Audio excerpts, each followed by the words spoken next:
Hello again, rail fans, and welcome back to the CSX W&A subdivision. What you're going to see in this video is kind of a compilation of trains that I saw along the W&A and Etowah subs, as well as Norfolk Southern's Atlanta North District in Dalton, Georgia, during the months of August and October of 2022. Starting out here on the morning of Saturday, August 27th, 2022.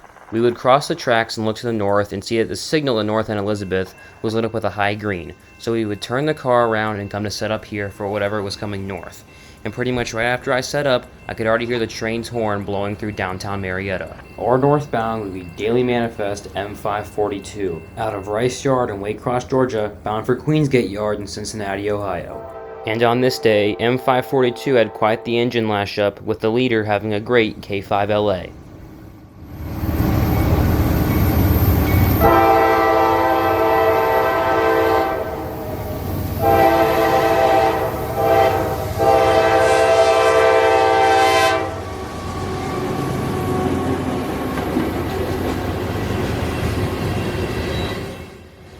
On this day, M542 had everything in the book in its consist, that being sand hoppers, grain hoppers, lumber cars, rock hoppers, cement hoppers, box cars, tankers, coil cars, and gondolas. You name it, it was on this train.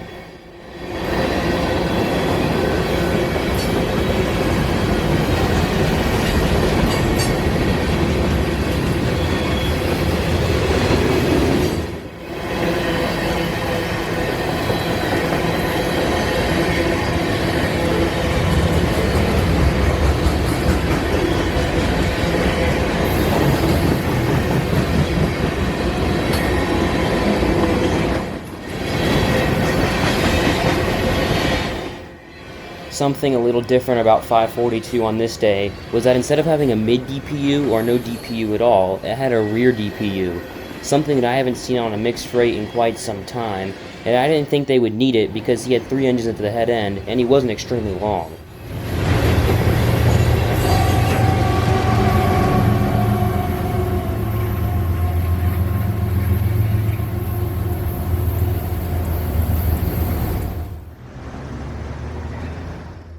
Now up in Kennesaw, we had heard that M542 went into the siding at Acworth to meet an opposing southbound, so we would stay here to see what that southbound would be. And about 45 minutes after we got here, our southbound would call clear signal at Moon and then clear signal at the 29.5. And then about 2 minutes later, the crossings here would activate for him. Our southbound would be Loaded Auto Racks M587 out of Osborne Yard in Louisville, Kentucky, bound for Greenwood, South Carolina.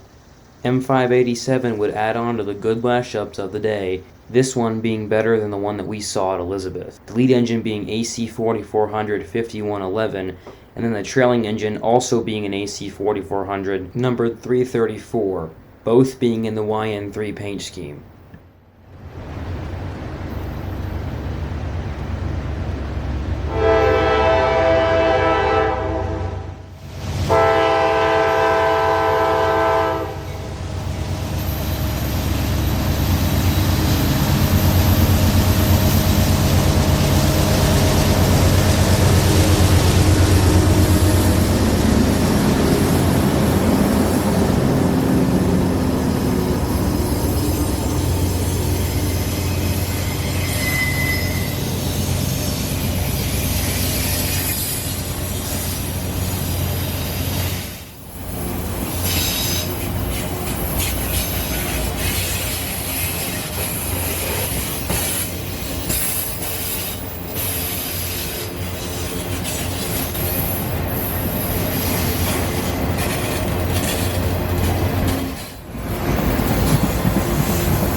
After M587 passed Kennesaw, we would keep heading on north, but we wouldn't hear or see anything until we reached Cartersville, as I knew M542 was still in the area, and as we got into Cartersville, he was working North Yard. But pretty much right as we got there, he started moving north again, but I knew it wouldn't be hard to catch up to the front of him, as he had to work Wyvern Yard as well on this day.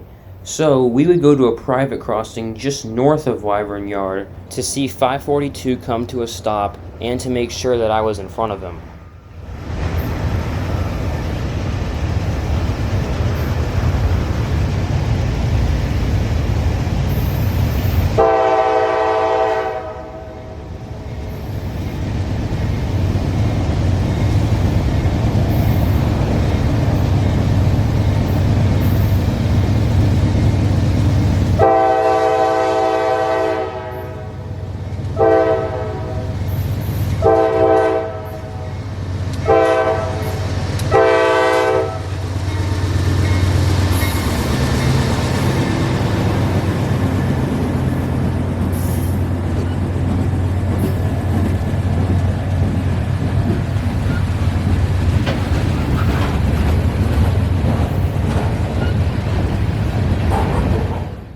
This crossing here is double track. The close track that 542 is on is the main line, and the second track that's off to the left that you can't see in this picture is the north end of Wyvern Yard's yard lead.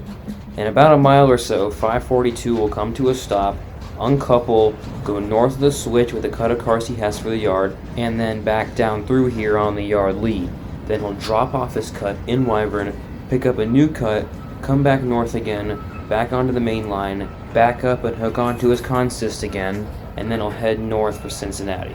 We wouldn't watch him do that switching move though, however, because we would head back over onto the W&A and head north for Kingston and Adairsville. But unfortunately, we wouldn't see anything up there. So after we see 542 pass here, this would be the end of the day for us.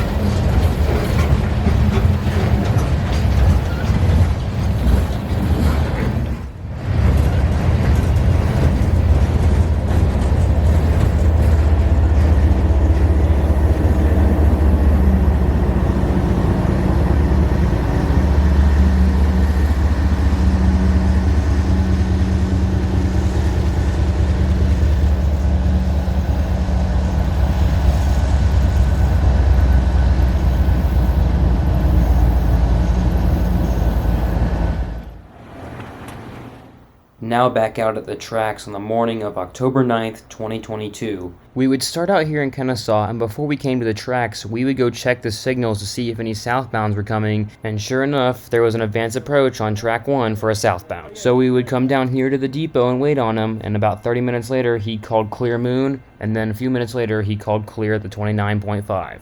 Our train would be daily southbound intermodal shuttle L70909 out of the Appalachian Regional Port in Crandall, Georgia, bound for Holsey Yard on the east side of downtown Atlanta. And to add with the good power, L709 will be powered by a solo YN2 AC 4400 with a great K5LA with a string of international containers behind him.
After L709 passed Kennesaw, we would move on north until we reached the town of Kingston, where there was an advance approach signal for a northbound at the north end of Kingston siding.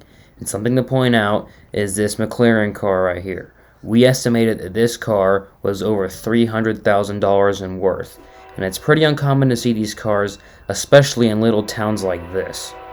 But anyways, about 20 minutes later, our focus would be back to the tracks as my scanner lit up calling clear at the south end of Kingston for our train. Our train would be northbound grain empties G440 out of either Bolivar or Ranger along the Etowah subdivision.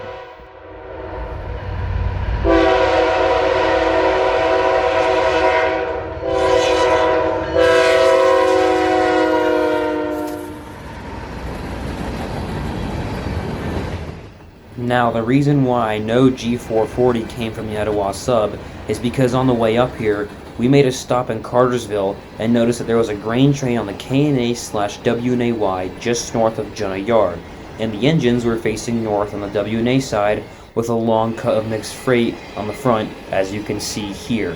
When we were trying to get to the engines in Cartersville, he started moving north again, so we got out of there as quickly as we could to beat him up here at Kingston. I don't know where G440 was going to, but my guess was the mixed freight cut was going to Chattanooga, and the grain was going somewhere further north. And the only reason why I knew G440 came from Bolivar or Ranger is because those are the only two grain elevators that I know of along the Etowah subdivision.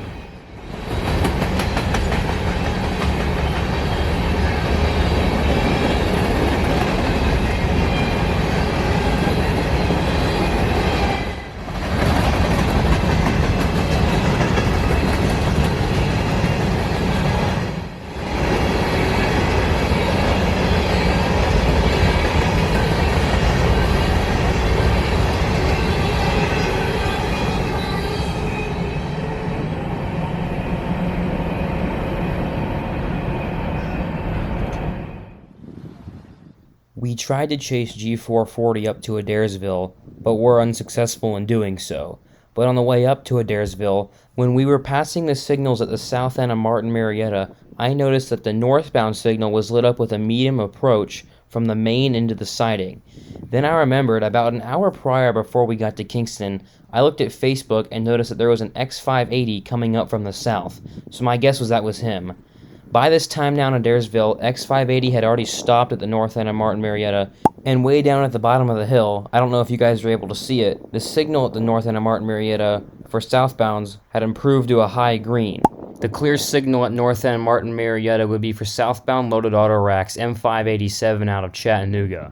Around this time, M587 was in the Resaca area, so it wouldn't be too long before we would start picking him up over the radio.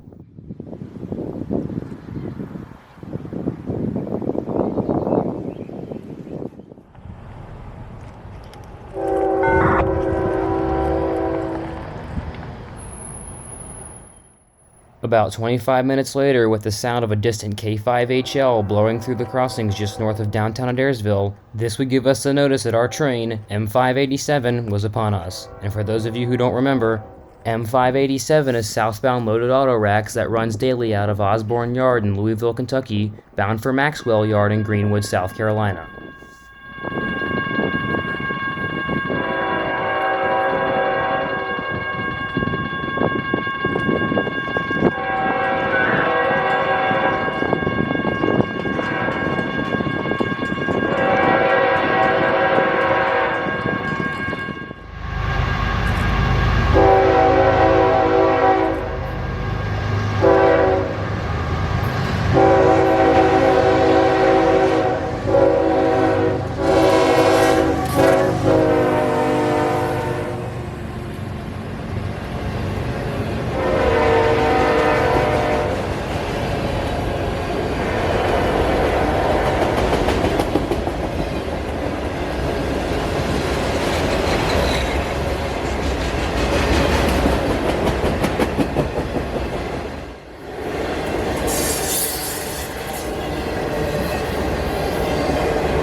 CSX Equipment Defect Detector, milepost 67.62.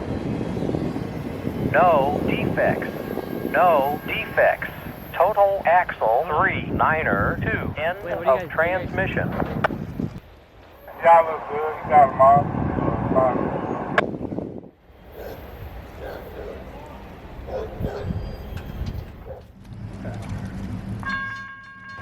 North End Martin Marietta, CSX 3294. North, X580. After M587 cleared the northbound of Martin Marietta, the dispatcher lined the switch and gave X580 the medium clear off of the siding and back onto the main to head north for Chattanooga.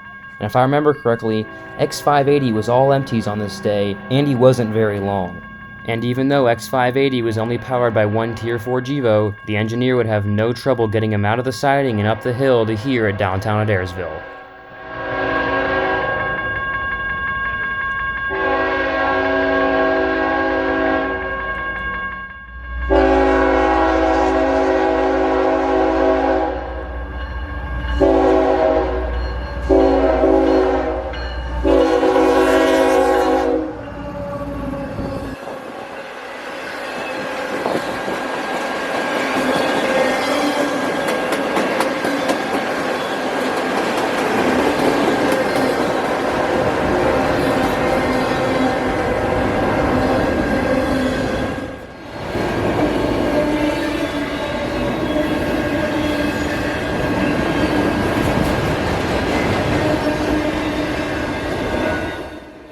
After X580 passed us here at downtown Adairsville, we would head on home. But remember what I said, we'd be heading to Dalton at some point, and that's where we'll be heading next. So I'll see y'all then.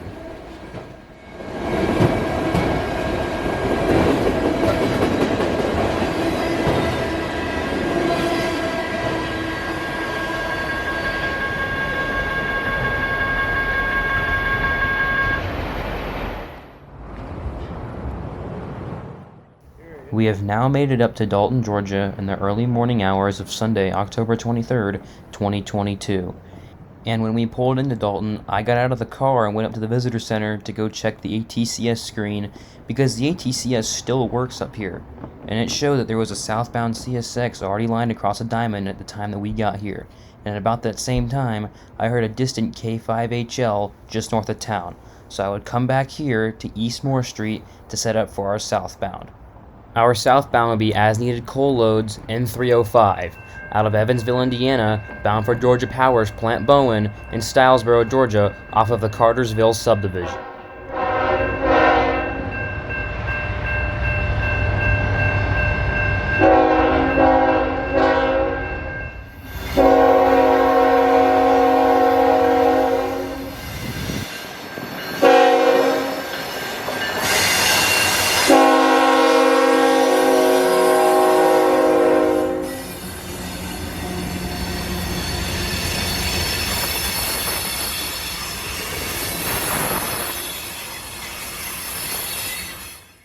I guess right in this area, the W&A has a slight incline for north and southbounds because C305 struggled until he got here, and once the engines and a few cars passed here at Morris Street, he got back up to speed again.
pretty much right after C305 cleared the diamond here at Dalton, the northbound signal for NS on track 1 lit up with a clear. And then the train that was coming came around the corner very slow and then stopped just south of here, and then about 20 minutes later started moving again, and that whole time they had a green signal.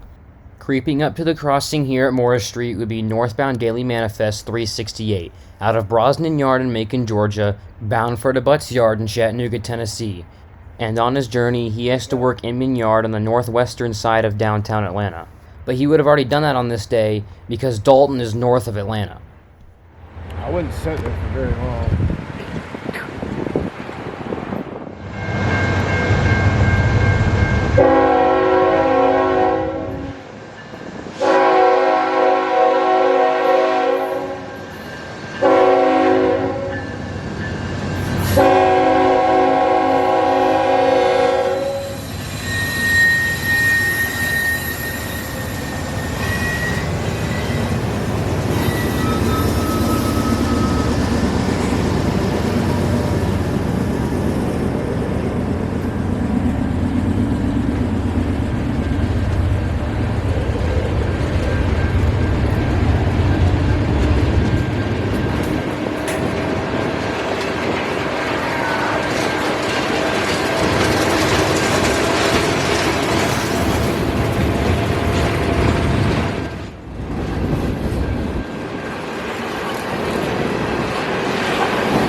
After 368 passed the diamond here in Dalton, we would go get a bite to eat, but it wouldn't be very long before something else would pop up coming southbound.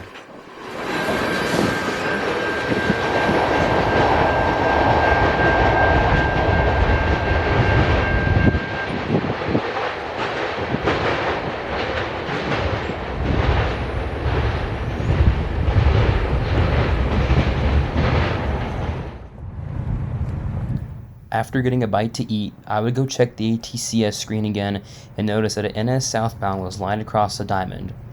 We would come to find out that this train would be southbound Manifest 369, the counterpart of the 368 that we saw about an hour prior.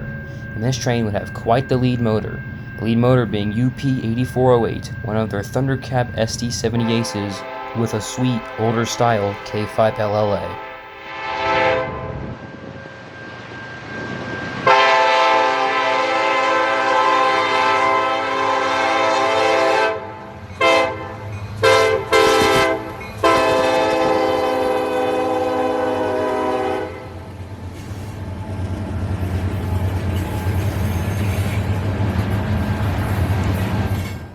And that's a great example of why Dalton is one of my favorite places to railfan in Georgia. I feel like almost every single time I go, I'm greeted by some good type of foreign power.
After 369 cleared downtown Dalton, we would go sit at the visitor center to see if anything else would show up, but unfortunately, nothing did. But over the radio, the AC dispatcher did say that there were 2 northbounds that had already cleared Cartersville. And since we had to start heading south for home, we decided to go find a new spot south of Dalton. The spot we came to was a Brickyard Road railroad crossing, about 3 miles south of the Diamond. On the W&A timetables, the signal in front of me is the 95.7 intermediate signal, which is technically the distant to the south end of Dalton siding. On the Atlanta North District, which is the track that is the closest to me, is probably somewhere in between milepost 43 and 44. We're just over a mile north of where the W&A and Atlanta North Districts go their separate ways. Once we got here, it would take about 20 minutes before we would hear a distant K5LA from the south. Our first northbound would be as-needed grain empties, G438, out of Ranger, Georgia along the Etowah subdivision up to Evansville, Indiana. And just like a few weeks ago, G438 did the same thing that G440 did. He picked up a cut of cars in Cartersville, 62 cars to be exact. On his way down the Etowah sub from Ranger, he picked up a cut in North Yard, I believe, and then took the Y to get onto the W&A and head north to here. My guess is that the cut of cars was heading for Chattanooga like G440.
About 15 minutes after G438 passed, we would hear a distant K5HL from the south. This would mark the arrival of our second northbound. Our second northbound being as-needed coal empties, E319, out of Cross, South Carolina, back to Evansville, Indiana for the Evansville Western Railroad. E319 on this day would have no trouble going north, with 3 GE motors at the head end and just over a mile of empty coal hoppers. It was a very light train, which would make it a very easy day for the engineer. Block of protection, we can just shoot across, so.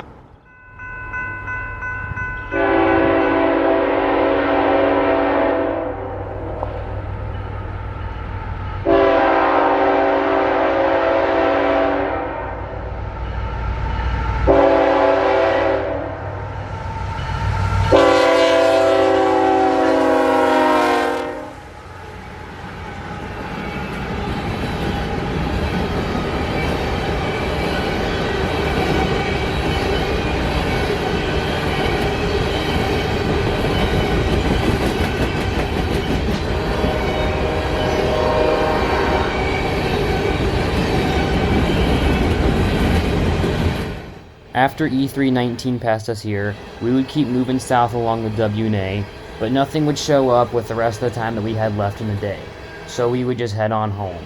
But until next time, this is Georgia Rail Productions saying so long from milepost OWNA 95.7.